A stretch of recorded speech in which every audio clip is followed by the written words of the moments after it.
We are live. We are live. We are live. Did I say welcome to the main event? I'm not saying Trachtenberg, are you mad? Oh, man. Behave before you talk about what I'm talking about. So this is your first hunt.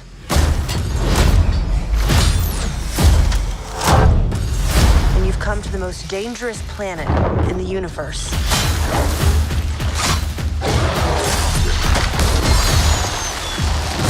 Badlands does a 360 on what to expect from the Predator franchise. When you're conceptualizing that, what do you want audiences to feel when they're seeing a Predator from this perspective for the first time? On the one hand, as you're putting it, like doing a 360, it is a very specific inversion.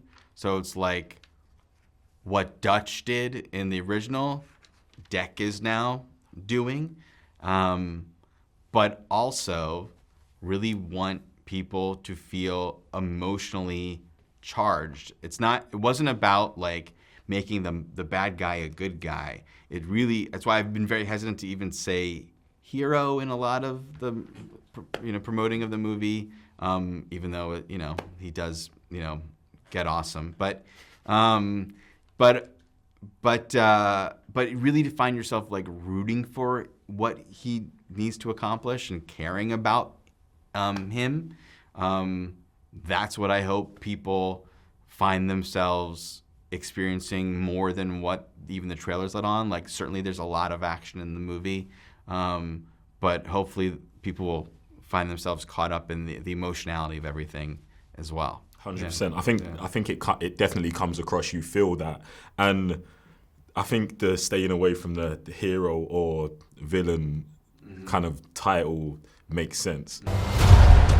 Hunting something that can't be killed.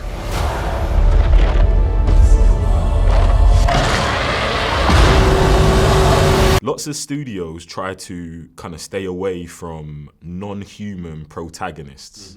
How did you know you could pull that off so well? I did not know at all, but that was the gauntlet we were throwing down for ourselves. Was like, wouldn't it be cool? Nobody's done this, and we are in a time where it's very hard to leave the couch and go to the theater, and we've gone to the theater a bunch to see a human befriend a creature or being chased by a creature, and a lot of times those are our favorite characters, are the creatures, and so this felt to me like, wouldn't this be awesome to make a movie where the creature is the lead, but also he's a badass and is a cool character. The strong, silent, the Clint Eastwood paired with the, there's something that's cool about that anyway, regardless of saying it's just a creature.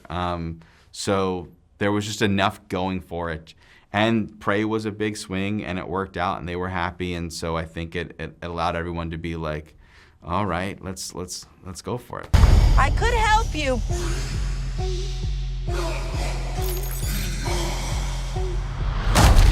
Well, good luck with your journey.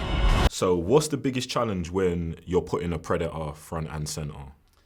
The biggest challenge is usually when you see a creature on screen depicted so well. When you think of like from Gollum to the Planet of the Apes movies, they're all very humanoid faces, 2 eyes, nose, lips.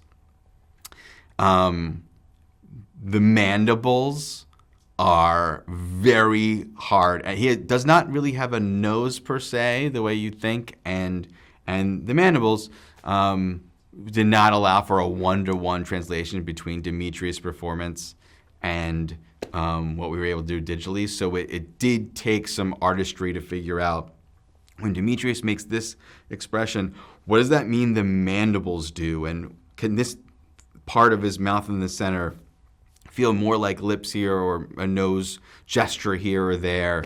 All of that was, the beginning I was like, what if this does not work? When we first started doing it, when we first were in post, I should say, we were really scared. And then we saw a test come through, and it like was emotional and awesome, and speaking the language, and we were like, okay, we're gonna be all right. But it was scary.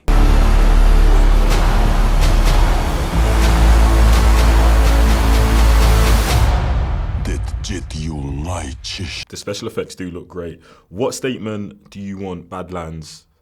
What statement do you want Badlands to say about you personally as a director? I think some filmmakers are really emotionally driven, and some filmmakers are very intellectually driven. Some warm and some cold, you know, and some profound and some sentimental, you know. And I love the idea of being dead in the center and making things that really are very emotionally arresting, but also visceral and exciting and thrilling, and yeah. So that's hopefully what Badlands does.